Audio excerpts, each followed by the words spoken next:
నవమాసాలు మోసి కని మరో 9 నెలలు పాలిచ్చి పెంచిన కొడుకుని విక్రయించి అమ్మ పేరుకే కలంకం తెచ్చిన ఆ తల్లి ఈ ఘటన నిజామాబాద్ జిల్లాలో చోటు చేసుకుంది. కామారెడ్డి జిల్లాకు చెందిన సీమ అనే మహిళ షరీఫ్ అనే వ్యక్తితో సహజీవనం చేస్తోంది. కొద్ది నెలల క్రితం నిజామాబాద్ జిల్లా కేంద్రానికి వచ్చి రైల్వే స్టేషన్ పరిసర ప్రాంతాల్లో భిక్షాటన చేస్తూ జీవిస్తోంది. ఆమెకు 9 నెలల బాబు ఉన్నాడు. మల్లపల్లి ప్రాంతానికి చెందిన రెహానా సీమకు పరిచయమైంది. తనకు తెలిసిన వారికి పిల్లలు లేరని రెహానా చెప్పడంతో వారికి కొడుకును విక్రయించడానికి సీమ అంగీకరించింది. బాబును అమ్మేసింది. స్థానికులు 1098కు ఫిర్యాదు చేయడంతో నిజామాబాద్ 1 టౌన్ ఎన్హెచ్ఓ రఘుపతి దర్యాప్తు చేపట్టి కేసును 24 గంటల్లో ఛేదించారు. సీమ తన 9 నెలల బాబును 1,20,000 రూపాయలకు విక్రయించిందంటున్న ఎస్హెచ్ఓతో మా ప్రతినిధి మహేందర్ ఫేస్ టు ఫేస్. 9 నెలల బాబును విక్రయించిన కేసును 24 గంటల్లో పోలీసులు ఛేదించారు. 1,20,000కు అమ్మినటువంటి ఆ బాబుని అమ్మిన వ్యక్తిని ఫోన్ రావడంతో వెంటనే పట్టుకొని వారిని కస్టడీలోకి తీసుకున్న పరిస్థితి. అయితే మనతో పాటు నిజామాబాద్ నగరంలోని 1 టౌన్ ఎస్హెచ్ఓ ఉన్నారు. ఆయన అడిగి తెలుసుకునే ప్రయత్నం చేద్దాం. చెప్పండి, కేసు ఎలా ఛేదించారు?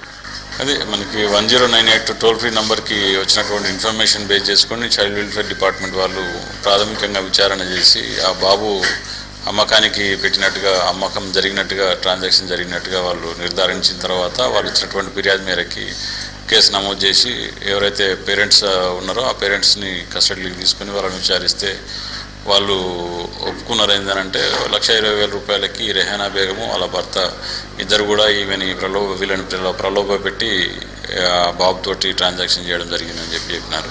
దాన్ని బేస్ చేసుకుని వాళ్ళ దగ్గర నుంచి ఏదైతే అమౌంట్ ఇచ్చినారో ఆ అమౌంట్ని కూడా రికవరీ చేసినాము. వాళ్ళు చూపించినటువంటి ఇన్ఫర్మేషన్ ప్రకారము ఆ బాబుని ప్లస్ ఎవరైతే కొన్నటువంటి వ్యక్తిని, అట్లనే మధ్యవర్తులుగా వ్యవహరించినటువంటి ఇద్దరు వ్యక్తులను కూడా అదుపులోకి తీసుకొని నిన్న అరెస్ట్ చేయడం జరిగింది రాత్రి. ఈరోజు ఆనరబుల్ కోర్టు ముందట ప్రొడ్యూస్ చేస్తున్నాము. ఇప్పుడు బాబు వాళ్ళ అమ్మ సహజీవనం చేస్తుంది అంటున్నారు. అయితే బాబు ఆ సహజీవనం చేసి అతనికి పుట్టిందా, ముందే ఉండిన బాబు? అది డిఎన్ఏలో తెలియాలి మనకి. ఆమె చెప్పేది ఏంటంటే ఇతనితో నేను డిచ్పల్లో పెళ్లి చేసుకున్నాను, ఇతనే భర్త అని చెప్పేసి ఆమె చెప్తున్నది. మనకి పూర్తిగా సహజీవనం అని చెప్పేసి ఆమె చెప్పేదాని ప్రకారం అయితే పెళ్లి చేసుకున్నానని చెప్పేసి చెప్తా ఉన్నది. ఇక బయాలజికల్ ఫాదర్ ఎవరు, మదర్ ఎవరు అనేది మనకి డిఎన్ఏ ద్వారానే తెలుస్తుంది. వీళ్ళపైన ఎలాంటి కేసులు, ఎలాంటి సెక్షన్ల కింద కేసులు నమోదు చేశారు? మనకు బిఎన్ఎస్ 143 ఒకటి, సబ్సెక్షన్ 4 కింద ఒకటి, జేజే యాక్ట్ 81 కింద కూడా కేసు నమోదు చేసినాం. ఇప్పుడు అమ్మకానికి తీసుకొచ్చిన మధ్యవర్తి ఉంది, ఆమె ఇట్లాంటి కేసులలో ఇప్పటికే ఏమైనా ఉన్నాయి? ఆమె పైన ఎలాంటి కేసులు ఉన్నాయి?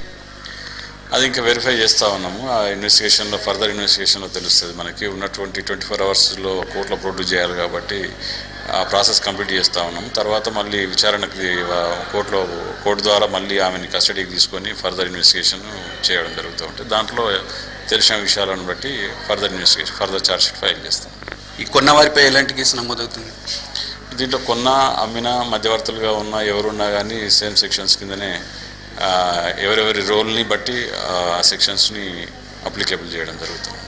మొత్తంగా చూసుకున్నట్టయితే విక్రయానికి గురైనటువంటి 9 నెలల బాబును వారి అమ్మ నాన్నకు అప్పగించిన పరిస్థితి కనిపిస్తుంది. అయితే పోలీసులు 24 గంటల్లోనే కేసును ఛేదించి ఆ బాబును సురక్షితంగా వాళ్ళ అమ్మ నాన్నలకు అప్పగించిన పరిస్థితి ఉంది. అయితే అమ్మ నాన్నలు కూడా సహజీవనం చేస్తున్నారా, పెళ్లి చేసుకున్నారనే విషయం కూడా క్వాలిటీ లేదు. దానిపైన కూడా విచారిస్తున్నాము. ఇప్పటివరకు వచ్చినటువంటి వీరందరిపైన కూడా దర్యాప్తు కొనసాగుతుంది. వీళ్ళకి ఇంకా ఇలాంటి కేసులపై ఇంకేమైనా సంబంధాలు ఉన్నాయనే విషయాలపై కూడా కొనసాగుతుందని 1 టౌన్ ఎస్ఎస్ఓ చెప్తున్న పరిస్థితి. కెమెరామెన్ రామ్ సింగ్తో మహేందర్, మహాన్యూస్, నిజామాబాద్.